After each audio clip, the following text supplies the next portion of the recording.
Hi, these are my 5 top picks for books about the future. If you have a reader in the family who's interested about the future, try these books. Book number 1, COVID 19, The Great Reset.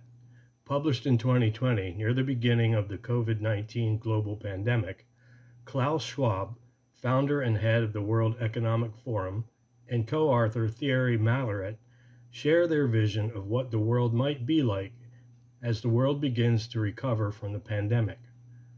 Schwab holds advanced degrees in economics, engineering, and public administration from universities both in Europe and the United States.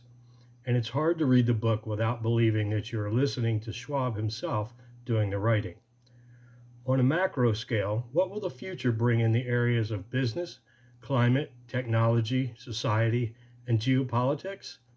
The book examines the risks in these areas and gives us Klaus's opinion on what must be done to solve problems in areas such as climate change, the use of technology for monitoring disease outbreaks, possible increases in social unrest due to economic disparities, and the relationships between nations that can mitigate or exacerbate future outbreaks. Book number 2, You Will Own Nothing: Your War with a New Financial World Order and How to Fight Back. Published in 2023 by Carol Roth, a self described recovering investment banker and New York Times bestselling author, You Will Own Nothing takes a scathing and perhaps scary look at one of the predictions from the World Economic Forum's prediction for 2030. You will own nothing and be happy. Roth opens the discussion by explaining that wealth comes from the ownership of assets. For many Americans, that comes from the purchase and ownership of homes, stocks, or small businesses that appreciate in value over time. After some explanation of historical and contemporary economics, she goes on to point out that ownership and property rights are under pressure. Think you own the music on that CD or via your phone app? Think again. That software you purchased for your computer? Nope.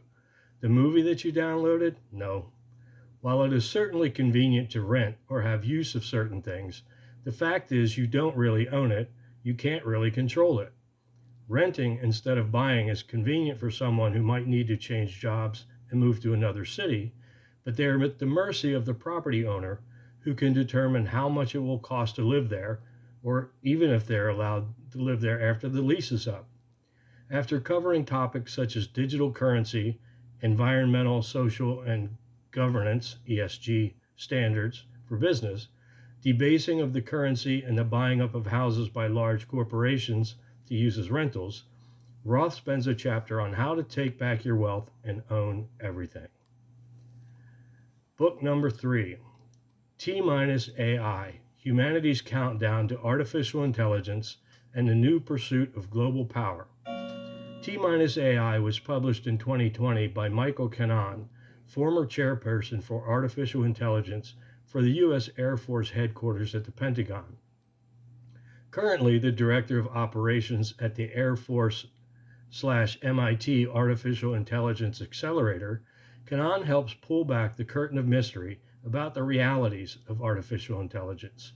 T-AI is not meant as a utopian or dystopian portrait of what the future may look like. The countdown is already at 0 as AI platforms and machine learning applications are already influencing our lives.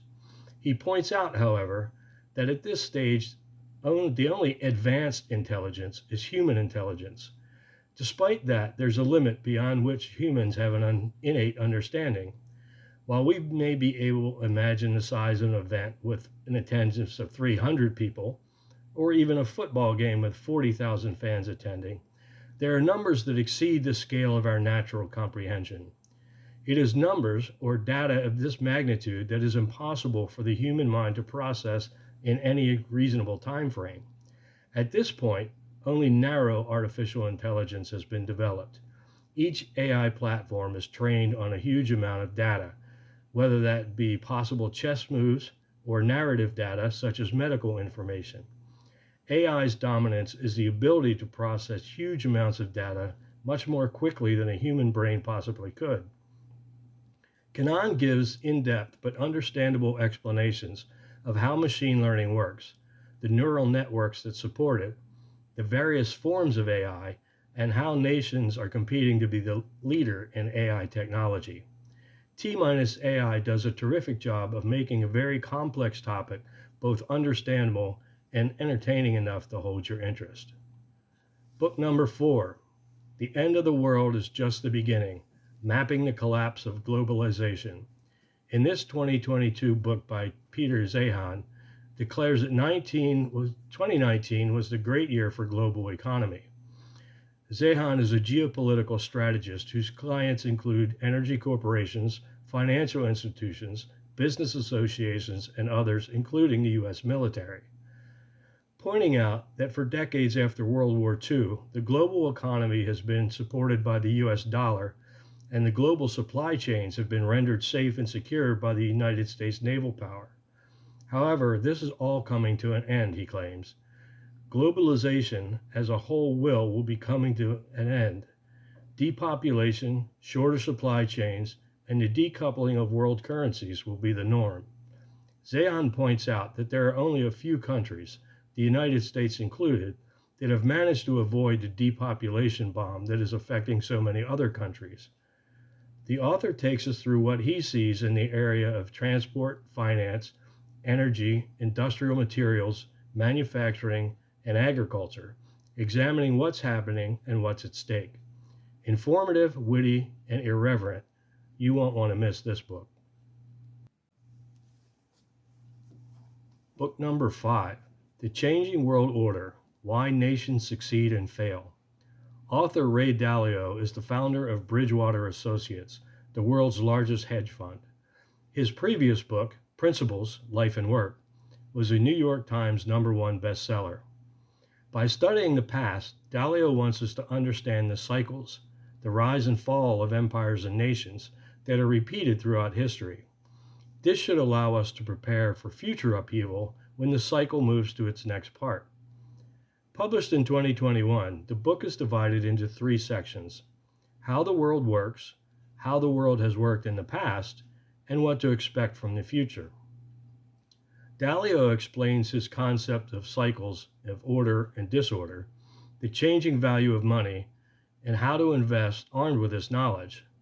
His historical research takes readers through the rise and fall of the Dutch Empire, the British Empire, the United States, and the rise of China.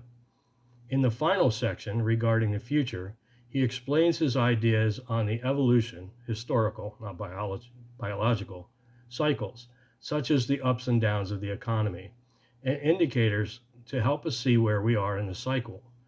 The Changing World Order is a long read at more than 500 pages, but it is worth every paragraph.